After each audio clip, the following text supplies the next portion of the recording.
예, 하나님께서 오늘 우리에게 주시는 말씀은 다니엘서 6장 10절에서 23절까지 말씀입니다. 다니엘서 6장 10절에서 23절까지 말씀입니다. 구약성경 1243페이지 정도에 있습니다.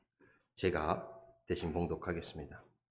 다니엘이 이 조서의 왕의 도장이 찍힌 것을 알고도 자기 집에 돌아가서는 윗방에 올라가 예루살렘을 향한 창문을 열고 전에 하던 대로 하루 3번씩 무릎을 꿇고 기도하며 그의 하나님께 감사하였더라. 그 무리들이 모여서 다니엘이 자기 하나님 앞에 기도하며 간구하는 것을 발견하고 이에 그들이 나아가서 왕의 금령에 관하여 왕께 아뢰되 왕이여, 왕이 이미 금령에 왕의 도장을 찍어서 이제부터 30일 동안에는 누구든지 왕 외에 어떤 신에게나 사람에게 구하면 사자굴에 던져넣기로 하지 아니하였나이까 하니 왕이 대답하여 이르되 이 일이 확실하니 메대와 바사에 고치지 못하는 규례니라 하는지라.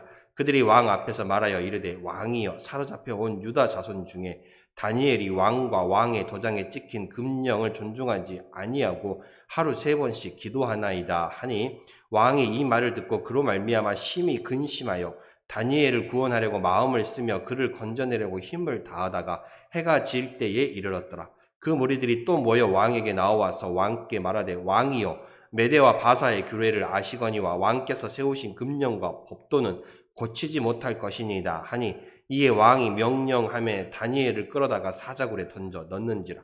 왕이 다니엘에게 이르되 내가 항상 섬기는 너의 하나님이 너를 구원하시리라 하니라.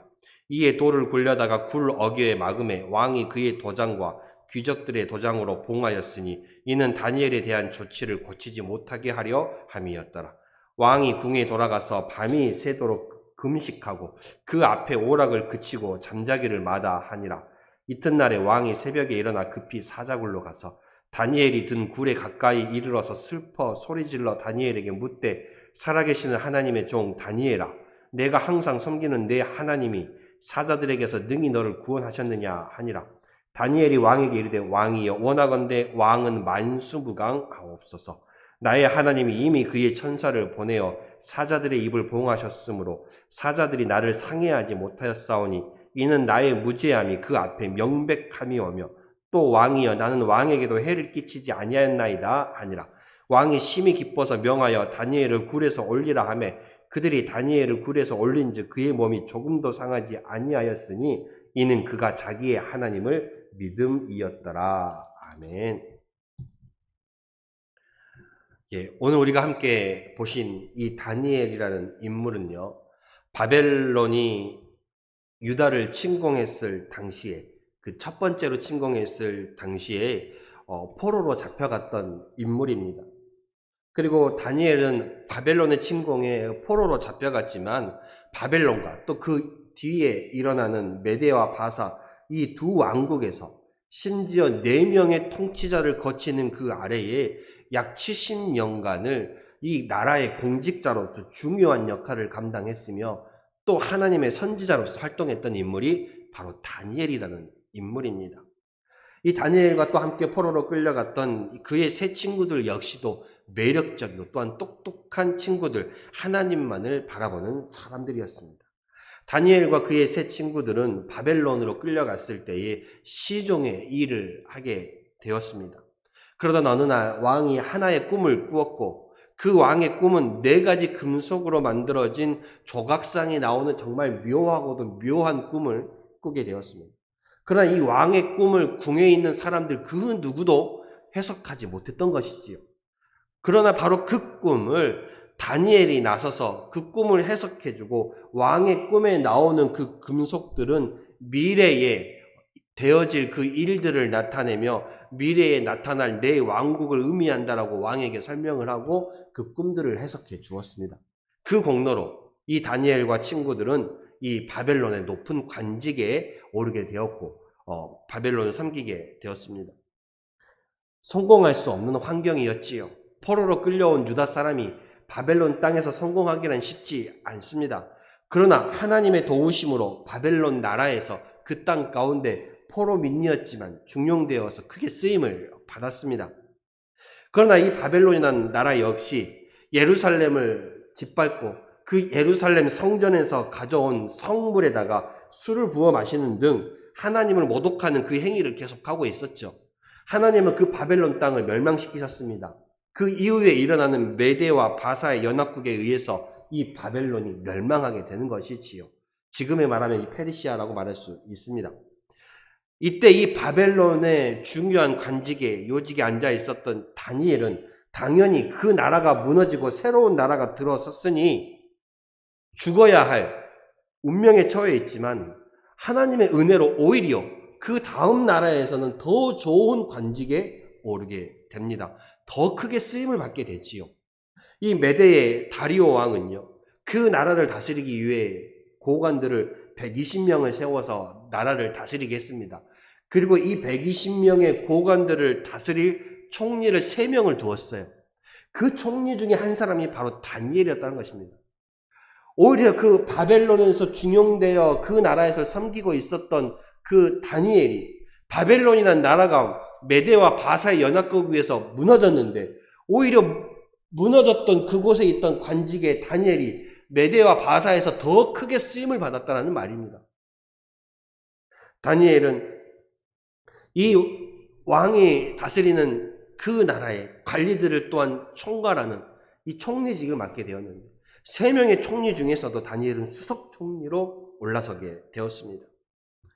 왕이 이렇게 했던 이유에 대해서 다니엘서 이 6장 3절에 보면 이렇게 말하고 있습니다. 다니엘은 마음이 민첩하여 총리들과 고관들 위에 뛰어남으로라고 말하고 있습니다.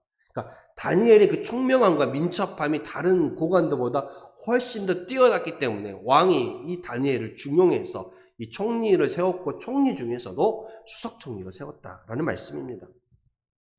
이러한 다니엘을 당연히 다른 관리들은 시기할 수밖에 없던 것이죠.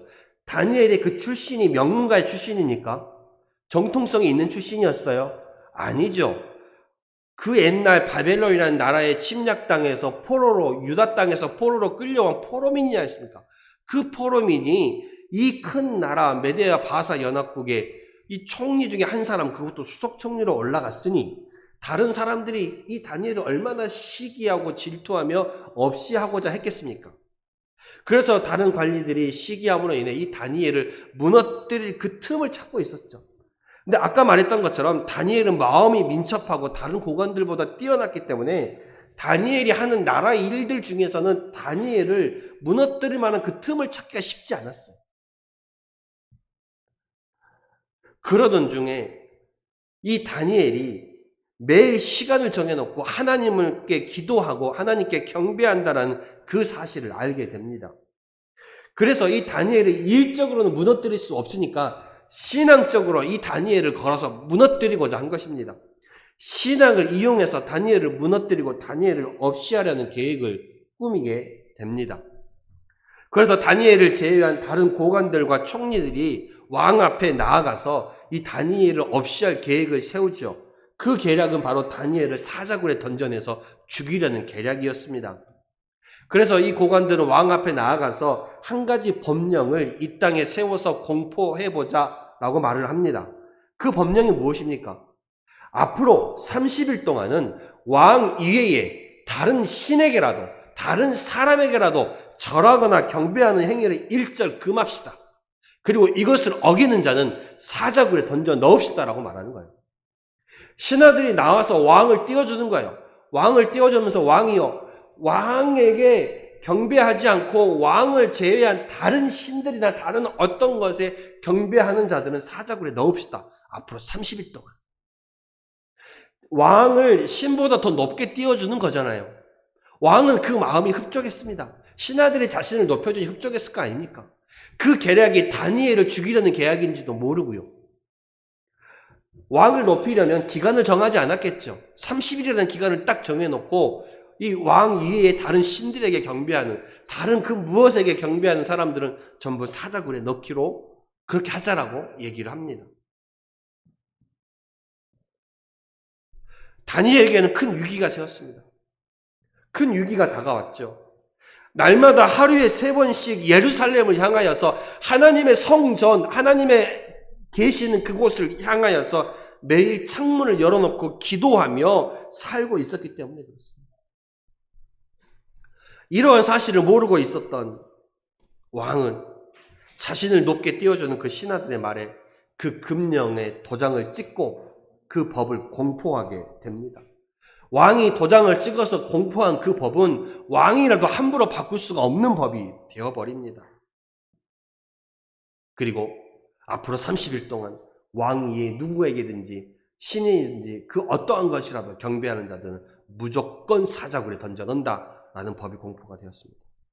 그 법을 누구도 듣고 알게 되었어요. 다니엘도 듣고 알게 되었습니다.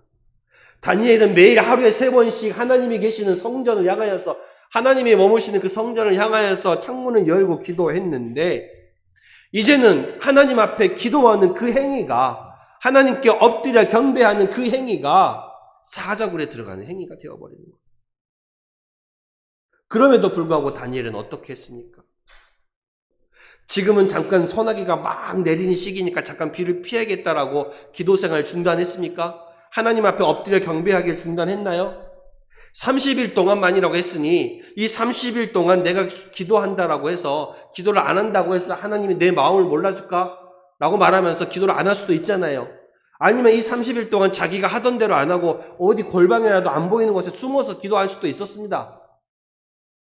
얼마든지 세상적으로 타협해서 인간적으로 타협해서 그 신앙을 지키는 방법을 선택할 수도 있었지만 다니엘은 이 위기를 벗어나고자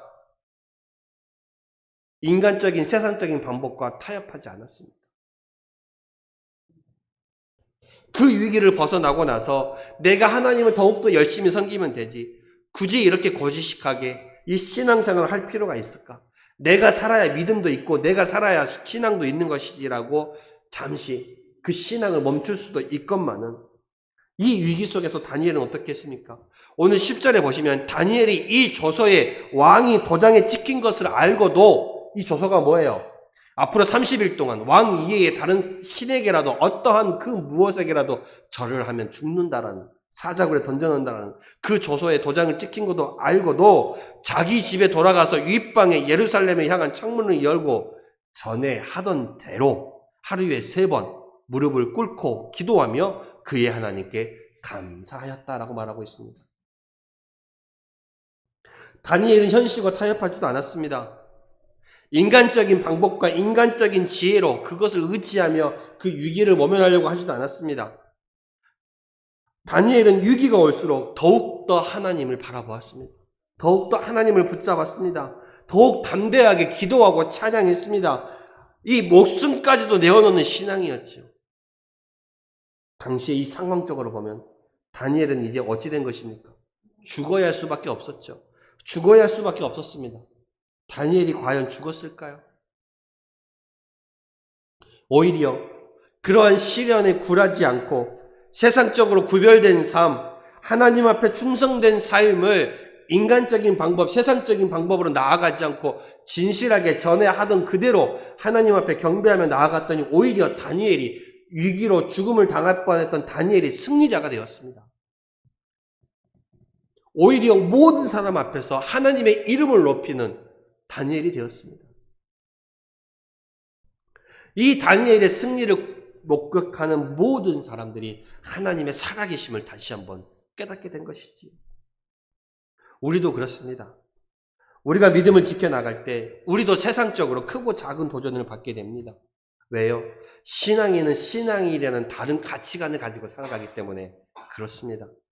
그래서 우리는 우리가 가진 이 믿음을 지키기 위해서, 우리가 가진 이 신념을 지키기 위해서, 우리가 가진 이 가치를 지키기 위해서 세상적으로 손해보며 살아갈 때가 많이 있습니다. 믿음으로 살아가기 때문에 이 믿음 때문에 물질적인 손해를 볼 수도 있고 이 믿음 때문에 신앙생활 때문에 시간적인 손해를 볼 수도 있습니다. 이 믿음 때문에 신앙생활 때문에 가족의 행사, 친구의 행사에도 참여하지 못하는 손해를 볼 수도 있습니다. 그것들을 포기할 때도 있지요. 그리할 때 우리는 세상적으로 적당히 타협해서 나아갈 것인지 신앙에 타협을 해 나갈 것인지 아니면 나의 이 신앙을 이 신앙적인 신념을 나의 삶의 우선순위로 두며 살아갈 것인지 선택하며 살아가게 됩니다. 우리는 살아가면서 이것을 늘 경험하게 됩니다. 우리에게 어떤 일이 닥쳤을 때에 그 일을 그냥 세상적으로 신앙과 조금 타협하며 나아갈지, 아니면 그 일이 내게 다가온다 할지라도, 내가 조금 손해본다 할지라도, 세상적으로 어리석게 보인다 할지라도, 남들에게 손가락 받는다 할지라도, 나는 이 믿음, 이 신앙을 지키기 위해서 나의 삶에 가장 우선순위로 두겠다라는 믿음으로 살아가야 할지 선택하는 삶들이 때때로 찾아오곤 합니다. 그러나 하나님은 분명히 알고 계십니다. 저번에 말씀드렸다시피 하나님은 우리의 삶의 모든 부분들을 보고 계시고 듣고 계시고 알고 계십니다.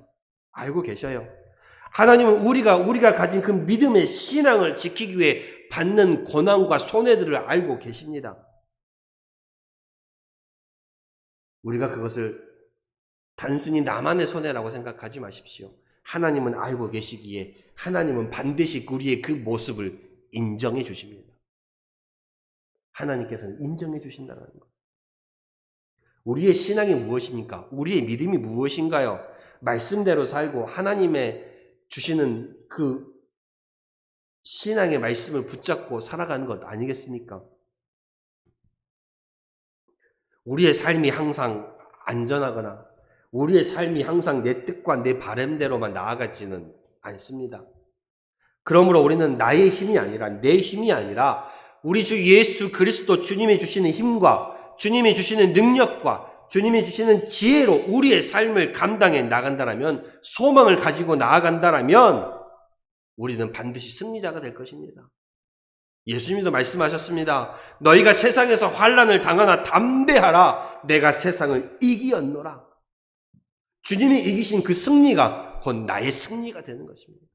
주님을 의지하며 나아갈 때 주님의 그 승리가 나의 승리가 되는 것이지요. 이 험악한 세월 살아가시면서, 또한 이 험악한 세월 살아오시면서 되돌아보시면 하나님의 은혜였다라고 믿음의 사람들은 고백할 수밖에 없습니다. 앞으로의 남은 시간들, 우리에게 주어진 시간들, 오직 주님만을 바라보면서 세상을 이기는 승리자가 되시기를 소망합니다. 다니엘이 자신 가운데 다가온 위기 가운데서도 전에 하던 대로 하나님 앞에 무릎을 꿇고 경배하며 기도하며 감사했던 것처럼, 우리의 상황에 어떤 일이 닥친다 하더라도 우리의 신앙생활, 우리의 믿음의 생활이 전에 하던 대로 하나님 앞에 무릎을 꿇고 경배하며 감사하며 기도하시는 우리 성도님들이 되시기를 바랍니다. 왕의 조서대로 다니엘을 무너뜨리려는 그 사람들의 계획대로 다니엘은 이제 사자굴에 던져지게 되었습니다. 사자굴에 던져지게 되었죠. 왕은 어떻게든 다니엘을 구해보려고 했지만 이미 도장을 찍어서 법이 선포되었기 때문에 왕도 그 법을 함부로 바꿀 수가 없었어요. 신하들의 간곡한 요청에 의해서 결국은 다니엘은 사자굴에 던져지게 되었습니다. 왕을 다니엘을 없이 하려 했던, 무너뜨리려 했던 그 사람들은 이제 옳았구나, 잘됐구나, 다니엘은 반드시 죽겠구나 라고 생각을 했을 것입니다. 기뻐했을 것입니다. 그런데 다니엘, 그가 죽었을까요? 대적자들의 말대로 다니엘이 무너졌을까요? 아니죠. 다니엘에게는 누가 있었습니까? 하나님이 있었습니다. 하나님은 이 다니엘의 위기 가운데서 구원의 손길을 베풀어서 건져주셨습니다. 왕이 다니엘을 사자굴에 던져놓고도 다니엘 때문에 마음이 근심해서 아무것도 먹지도 못하고 오락도 즐기지 못하고 날이 밝자마자 다니엘이 던져진 사자굴에 찾아가서 다니엘아, 다니엘아, 살아있느냐? 너의 하나님이 너를 지켜주시더냐? 라고 물었습니다. 이미 다니엘이 사자밥에 되었음에도 불구하고, 되었을 거라고 생각함에도 불구하고 그렇게 왕은 물었습니다. 그 왕의 물음에 다니엘이 뭐라고 대답을 합니까? 다니엘이 뭐라고 말씀을 하고 있나요? 나의 하나님이, 22절에 나의 하나님이 이미 그의 천사들을 보내어 사자들의 입을 봉하였으므로 사자들이 나를 상해하지 못하였사오니 이는 나의 무죄함이 그 앞에 명백함이오며 또 왕이여 나는 왕에게도 해를 끼치지 아니하였나이다 라고 말하고 있습니다. 그래서 그러한 다니엘을 사자굴에서 건져내봤더니 어땠어요?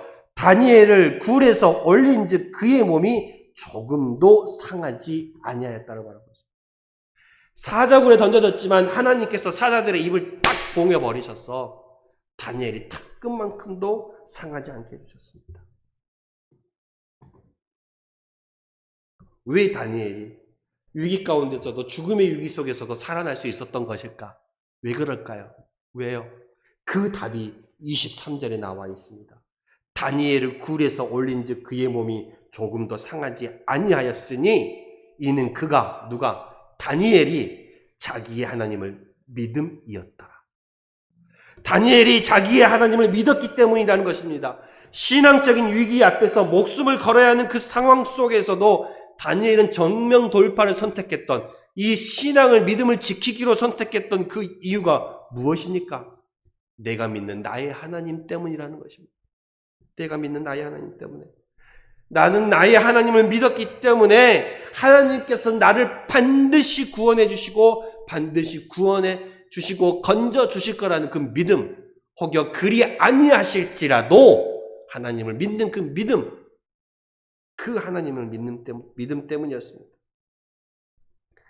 다니엘은 자기가 믿는 그 하나님을 믿었기 때문에 하나님을 믿음으로 말미암아 다니엘은 이 땅 가운데 거룩한 삶, 신실한 삶, 능력 있는 삶, 충직한 그 삶을 살아갈 수 있었다라는 것입니다. 누구 때문에요? 내가 믿는 하나님 때문에. 여러분, 여러분이 믿는 하나님 때문에 내가 위기 가운데 살아나고 내가 위기 가운데 건져지고 어려움 가운데 다시 회복되는 그 역사가 있기를 소망합니다. 내가 믿는 하나님 때문에. 내가 하나님을 믿기 때문에 다니엘처럼 나 역시도 살아나는 그 승리자가 바로 여러분들이 될 수 있기를 간절히 소망합니다. 기도하겠습니다.